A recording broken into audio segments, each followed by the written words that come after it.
News 18 বাংলায় আপনাদের স্বাগত। আপনাদের সঙ্গে রয়েছে আমি মঞ্জিরা। বালাকোটে নির্দিষ্ট লক্ষ্যেই আঘাত হানা হয়েছে, টার্গেট ধ্বংস করা হয়েছে। কতজন জঙ্গির মৃত্যু গোনা সম্ভব নয় বলে মন্তব্য বায়ুসেনা প্রধানের। এয়ার স্ট্রাইক না হলে পাল্টা হামলা কেন করল পাকিস্তান?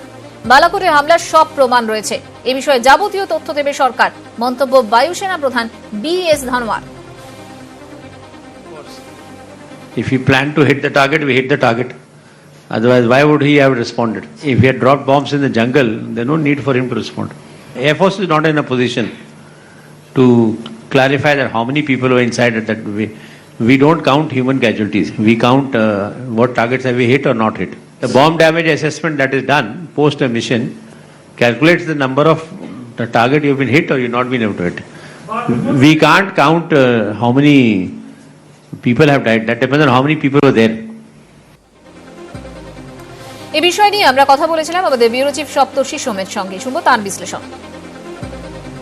আমরা জানি যে এই পুরো ঘটনায় তিনটি কথা প্রকাশ্যে ভারত এবং পাকিস্তানের তরফ থেকে জানানো হয়েছিল সরকারি সূত্রের মাধ্যমে। এক, ভারত পাকিস্তানে গিয়ে বায়ুসেনা হামলা চালিয়েছে বালাকোটে। দুই, পাকিস্তান পাল্টা হামলা চালায় ভারতে এবং ভারত তার প্রত্যাঘাত করে। তিন, পাকিস্তানের সংসদে ইমরান খান ঘোষণা করেন যে এই পাইলটকে ছেড়ে দেওয়া হবে এবং অভিনন্দনকে ভারতের কাছে ফেরত দেওয়া হয়। অর্থাৎ এই তিনটি ঘটনা শুধুমাত্র সরকারি সূত্রে আমরা পেয়েছি, বাদ বাকি পুরোটাই এসছে বিভিন্ন সূত্রের মাধ্যমে।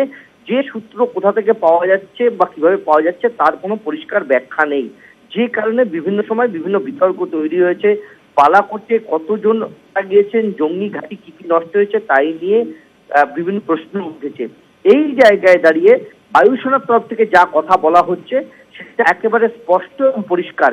এর আগেও বায়ুসেনার তরফ থেকে এই কথাই বলা হয়েছে যে তারা নির্দিষ্ট লক্ষ্যে আঘাত হেনেছেন এবং নির্দিষ্টভাবে তাদের যে অপারেশন করতে গিয়েছিলেন সেটায় তারা সফল। কিন্তু এটা সরকারের দায়িত্ব, সরকার কখন প্রকাশ্যে আনবে। যে কোনো দেশের এই ধরনের ঘটনা ঘটার পর যদি সেই প্রশ্ন তোলা হয় তবে দেশাত্মবোধ নিয়ে প্রশ্ন তোলা এবং সেনাবাহিনীর কর্মকুশলতা নিয়ে প্রশ্ন তোলার জায়গা উচিত। আসলে এর পিছনে কখনো কখনো এই ধরনের অপারেশনের পিছনে কখনো কখনো রাজনীতি এবং কূটনীতি কাজ করে।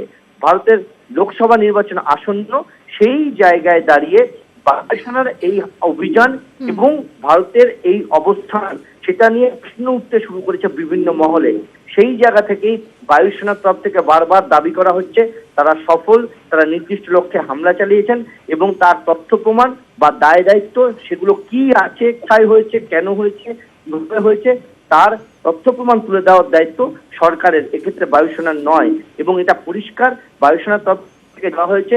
এরপরে সরকারকেই সেটা প্রকাশ্যে আনতে হবে। যদি কোনো মানুষ প্রশ্ন তোলেন যে বালাকোটের হামলায় আদৌ কিছু হয়েছে কিনা এবং ভারতের কোনো লাভ হয়েছে কিনা, এই লাভ ক্ষতির প্রশ্নটা তুললেই তার বিরুদ্ধে অভিযোগ উঠবে যে বায়ুসেনা বা ভারতীয় সেনাবাহিনীর কর্মদক্ষতা নিয়ে তিনি প্রশ্ন তুলছেন। আদতে তা তো নয়। রাজনীতিবিদরা প্রশ্ন তুলছেন তখন এই অভিযানের আদৌ কোনো প্রয়োজন ছিল না এবং এই অভিযানের পিছনে রাজনৈতিক কোনো স্বার্থ সিদ্ধি রয়েছে কিনা এই প্রশ্নই তারা তুলছেন। কিন্তু বিভিন্ন মহলে প্রশ্ন বারবার ঘুরপাক খাচ্ছে। তার মানে এইটাই যে এই প্রশ্নের জায়গা থেকে বিরোধীরা যেমন পরিষ্কার এই অভিযোগ তুলে প্রকাশ্যে আনতে চান যে আদৌ এর পেছনে রাজনীতি আছে কিনা, অর্থাৎ বায়ুসেনা বা ভারতীয় সেনাবাহিনীকে ব্যবহার করে কোনো রাজনীতি করা হচ্ছে কিনা। উল্টো দিকে যারা ক্ষমতায় রয়েছেন বিজেপি, তারা খুব স্বাভাবিকভাবেই যারা এই প্রশ্ন তুলবেন তাদের আসলে প্রশ্ন তোলার মূল অর্থটাকে সরিয়ে রেখে তারা পাল্টা অভিযোগ তুলবেন। প্রশ্ন তোলার অর্থ দেশের বিরোধী কথাবার্তা বলা, ভারতীয় সেনাবাহিনীকে বিশ্বাসযোগ্যতা নিয়ে প্রশ্ন তোলা। এই অবস্থান থেকে যেহেতু সামনে লোকসভা নির্বাচন, রাজনৈতিক ফায়দা তো অবশ্যই কারোর না কারোর রয়েছে।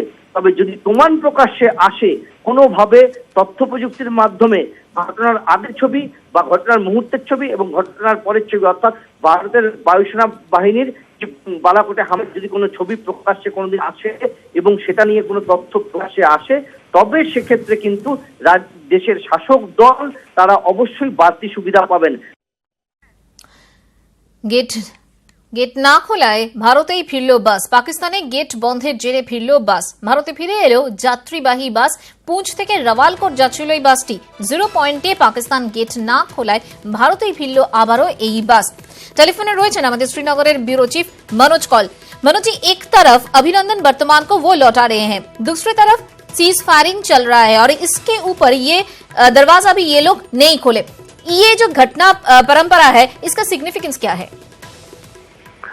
देखिए, ये देखना कहना मुश्किल होगा कि आखिर इसकी क्या वजह थी, लेकिन हाँ ये बात जरूर है कि जब पूंछ रावला कोर्ट पे आज फर्स्ट सर्विस जानी थी तो नॉर्मली जो रूटीन होता है, रूटीन के हिसाब से वहाँ ऑफिशियल जाते हैं, उसके बाद गेट खोला जाता है और जो यात्री उस बस में सफर कर रहे होते हैं वो कंट्रोल लाइन के उस पार जाते हैं। आज भी भारतीय ऑफिशियल वो बस लेके गए थे जिसमें 3 पाकिस्तानी यात्री थे जो वापस जाना चाह रहे थे, पीओके के रेजिडेंट्स थे, लेकिन जैसे ही वहाँ पहुंचे वो जो है गेट वहाँ खोला नहीं, कोई ऑफिशियल वहाँ नहीं आया था, जिसके कारण उन यात्रियों को वापस लौटना पड़ा है। तो जहाँ तक आपका प्रश्न है कि किस तरह से ये जो पाकिस्तान जिस तरह से बिहेव कर रहा है, उसे ऐसा लगता है कि बहुत सारी प्रॉब्लम्स वहाँ चल रही हैं, कुछ ऐसी चीजें हैं जो शायद पाकिस्तान के कंट्रोल में भी नहीं है। एक तरफ तो अभिनंदन को छोड़ा गया, हालांकि वो तो जेनेवा कन्वेंशन था और उसमें पाकिस्तान बाउंड था, उसको वापस लौटाने के लिए प्रिजनर्स ऑफ वॉर जो होते हैं, जो एक्शन में कोई फौजी पकड़ा जाता है तो उसको वापस देना बहुत अनिवार्य होता है, लेकिन इतनी जल्दी से पाकिस्तान ने उसको भारत के हवाले कर दिया तो उसमें ये भी कहा जाता है कि इंटरनेशनल प्रेशर था बहुत पाकिस्तान पे, जिसके बाद उन्होंने दे दिया। और लेकिन साथ ही हम ये जो देख रहे हैं, जो सिविलियन गवर्नमेंट ने फैसला किया कि अभिनंदन वापस लौटेगा और वो लौट भी आया, लेकिन फौज जो वहाँ की है, सेना जो वहाँ की, वो लगातार फायरिंग करती रही, सीज फायर वायलेशन करती रही। तो उसका मतलब कहीं ना कहीं यह है कि सिविलियन गवर्नमेंट और आर्मी के बीच में जो तालमेल है वो उसकी कमी है। आर्मी शायद सिविलियन गवर्नमेंट की बात मानती नहीं है। यही वजह है कि आज भी जिस तरह से पूंछ रावला कोर्ट पर जो बस वापस लौटी है तो कहीं ना कहीं लैक ऑफ कोऑर्डिनेशन लगता है, या फिर वो जो पाकिस्तानी अथॉरिटीज, पाकिस्तान की सिविलियन गवर्नमेंट और जो वहाँ की सेना है उनके बीच में बनती नहीं है, जिसका सबूत आज एक बार से मिला है। मंजिरा जी, शुक्रिया।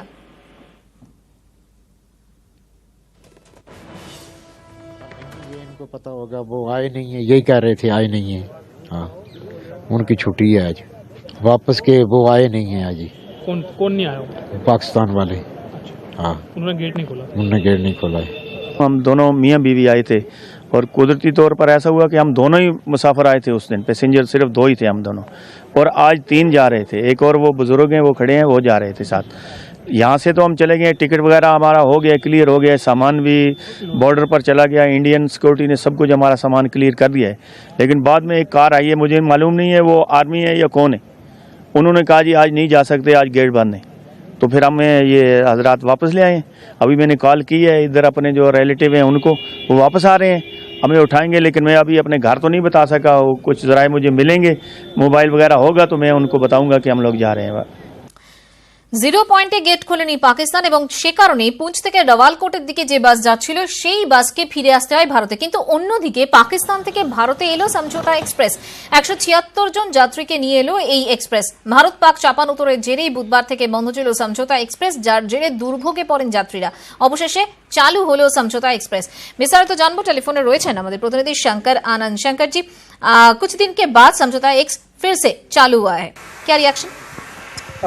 निश्चित तौर पे देखिए, दोनों देशों के बीच एक बार फिर से समझौता एक्सप्रेस पटरी पे आ चुकी है, लेकिन जिस तरह से गतिरोध अभी भी बना हुआ है और खासकर पाकिस्तान की ओर से, तो कभी भी ये समझौता एक्सप्रेस ये पटरी से उतर सकती है। मतलब कि साफ है कि जो अगर भारत और पाकिस्तान के बीच में जिस तरह से गतिरोध बना हुआ है, हो सकता है कि फिर से इस मामले पे कभी भी एक बड़ा फैसला लिया जा सकता है और उससे जो कॉन्ट्रैक्ट है दोनों देशों के बीच में उस पे उसका असर पड़ सकता है। लेकिन भारत ने स्पष्ट कर दिया है कि भारत अपनी तरफ से इस तरह की पहल नहीं करेगा और जिस तरह से भारत लगातार अपने यहाँ से यात्रियों को और ट्रेन को यहाँ से रवाना कर रहा है, और हालांकि इस मामले की गंभीरता को देखते हुए पाकिस्तान भी अब लगातार अपने यहाँ से समझौता एक्सप्रेस को भेज रही है भारत के लिए, और जिस तरह से दोनों देशों के बीच में चल रहा है। लेकिन यहाँ पे जरूरत है कि अगर यह पाकिस्तान अगर अपनी आतंकी गतिविधियों पर लगाम लगाता है तो निश्चित तौर पे भारत और पाकिस्तान के बीच में फिर से एक रिश्ता जो है वो सही होने की संभावना है।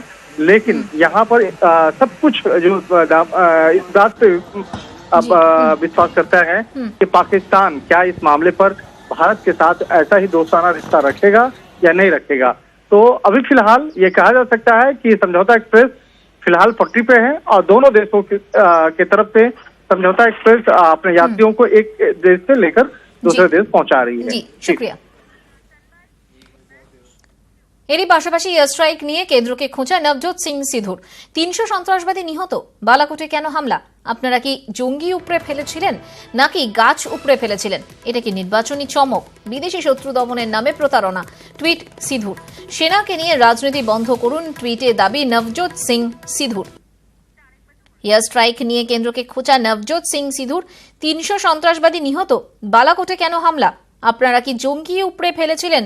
টুইট নবজোৎ সিং সিধুর। এবং তার বক্তব্য যে এটা কি সত্যি নির্বাচনী চমক, বিদেশি শত্রু দমনের নামে প্রতারণা, টুইট সিধুর।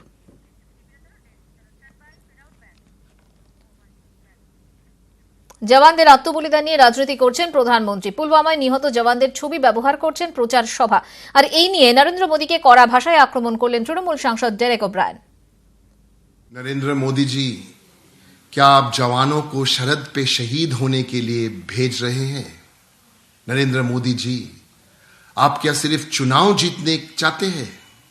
नरेंद्र मोदी जी, अपने शहीद जवानों की तस्वीर अपने राजनीतिक रैली के बैकड्रॉप की तरह यूज किया। ये शर्मनाक है नरेंद्र मोदी जी, शर्मनाक।